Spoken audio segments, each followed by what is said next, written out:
So I think Trump doesn't know about Greenlandic people. We don't really value cash and Kardashian lips and fake boobs and stuff like that very highly. Actually, you cannot even own land in Greenland. You can get an allotment for your house and then you own the house on top of the land. But Greenlanders don't believe in the land is for one person, is for everyone. And so is the seas, like the riches that we have there. So it's a big miscalculation that he thinks that Greenlanders would be incited by cash or something like that. We're not. And even if you were to say like $100,000 per person or something like that, we wouldn't give up free healthcare. We wouldn't give up free education. We wouldn't give up being a part of Europe. We wouldn't give up on our sovereignty eventually. And we're a very sovereign people within the Kingdom of Denmark. We're autonomous right now.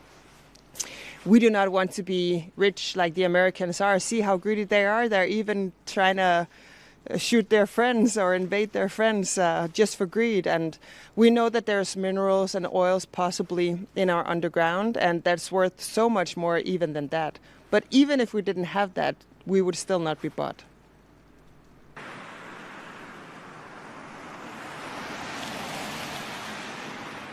So everyone here knows about the Inuit in Alaska and all of the native tribes, Indians, American Indians who are there. Their land was taken from them and they haven't been treated that well in America.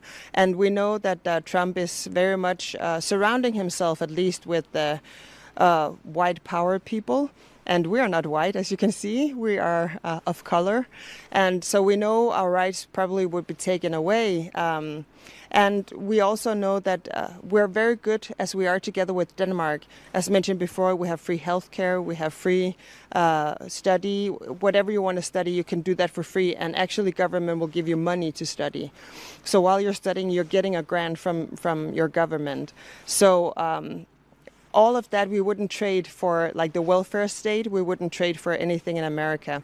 But also, you have to remember, a lot of Greenlanders have family, like their mother or father or grandmother or grandfather who's Danish. We do have a 400 years history together or more in terms of being interconnected in that way. So, and we're also seeing a lot of protests in America right now that is unsettling with the ICE agents who are sort of going after a lot of people. And from here, it looks like maybe he's going a lot after brown people. And we are considered brown people, as you can see. So, yeah, we would rather stay with Denmark. Thank you.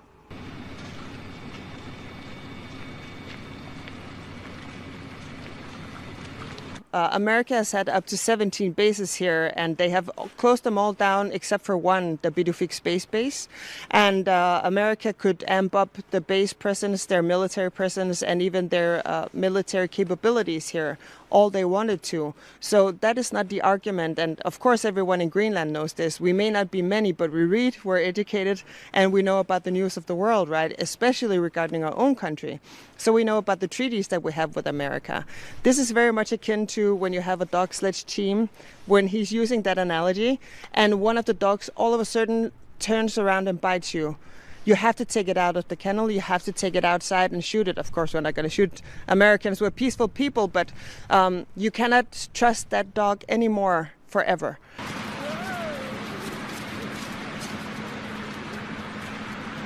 America has 10,000 soldiers who are for combat in Arctic society. Finland alone has 35,000. We also could impose if we wanted to escalate stuff, we could also impose like dropping all American treasury bonds, right? That would hurt. We also have, when you look at France and Canada and all of the allies that are coming to our rush right now, a very big arsenal actually of soldiers and of weapons especially. I mean, America had to borrow Denmark's warship for Arctic seas. So, I mean, it's not a given that America would win here. We fought alongside America in a lot of other wars around the world because we wanted to adhere to the treaties that we had gone through.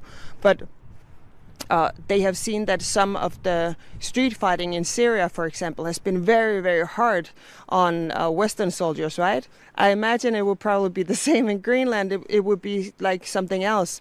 So I wouldn't laugh it off, but of course nobody wants war and nobody wants to be invaded.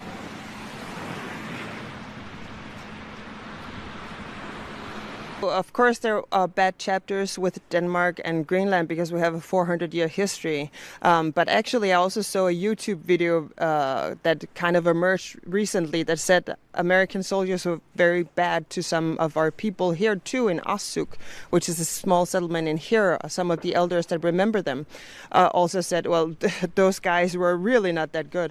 So it really doesn't matter what happened between Denmark and Greenland. We'll figure that out. Denmark and Greenland is fine as we are. We will figure it out. If we want to be independent, Greenlanders should be able to decide that, not with pressure from a superpower somewhere. And we are well aware that if we became independent tomorrow, he would just invade us because he would have no problems with NATO, Europe, everything else. So I think he's banking sort of in a very insulting way that Greenlanders are like stupid, uneducated people who doesn't follow the news around the world, and we're not. It's the exact opposite.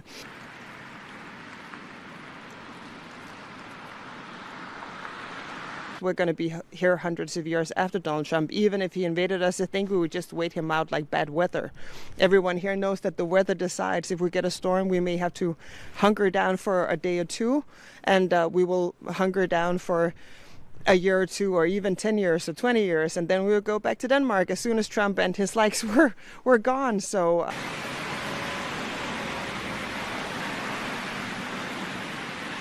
everyone wants a peaceful solution. Donald Trump is the only one who seems to want to fight, and I don't even think the American military would want to fight.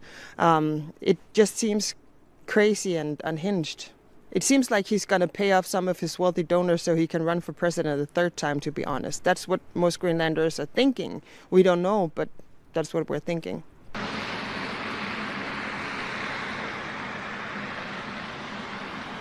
They already did a poll last year. 6% only was pro-American. I have seen a lot of videos on social media lately where they are saying, I'm sorry, I was wrong about MAGA, I was wrong about America. So I would think it would be even less percent now.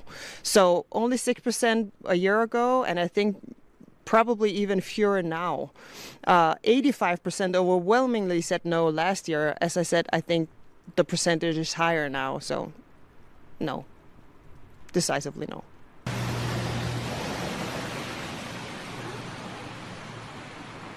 Nobody wants NATO to be pitted against each other. Nobody. I mean, nobody, except maybe Donald Trump, and nobody knows why. We're thinking, is he too good friends with Putin, or what is happening here? Nobody wants Greenland to be a battleground. But we have seen a lot of nations kind of step up, and as I mentioned, they're trying to do the last friendly gesture towards America, as well as displaying we do actually have military capabilities. We still want to be friends. But as you saw today, the Canadian Prime Minister, he went to China to try and make new relations. So if Donald Trump wants a new world order, okay, then that's what he's going to get. 74% of Americans, ordinary Americans, do not want to invade Greenland. And I think probably amongst those 74%, most of the military capability is probably in there because they know they would be attacking a NATO ally. They know they would be going into a European country. And since World War II, the Western Hemisphere has kind of banded together. So it's very weird that he's trying to do that. Some Europeans are hoping that maybe he's just trying to get them to really amp up their military quick. I don't think so. I think he wants Greenland, but we'll see.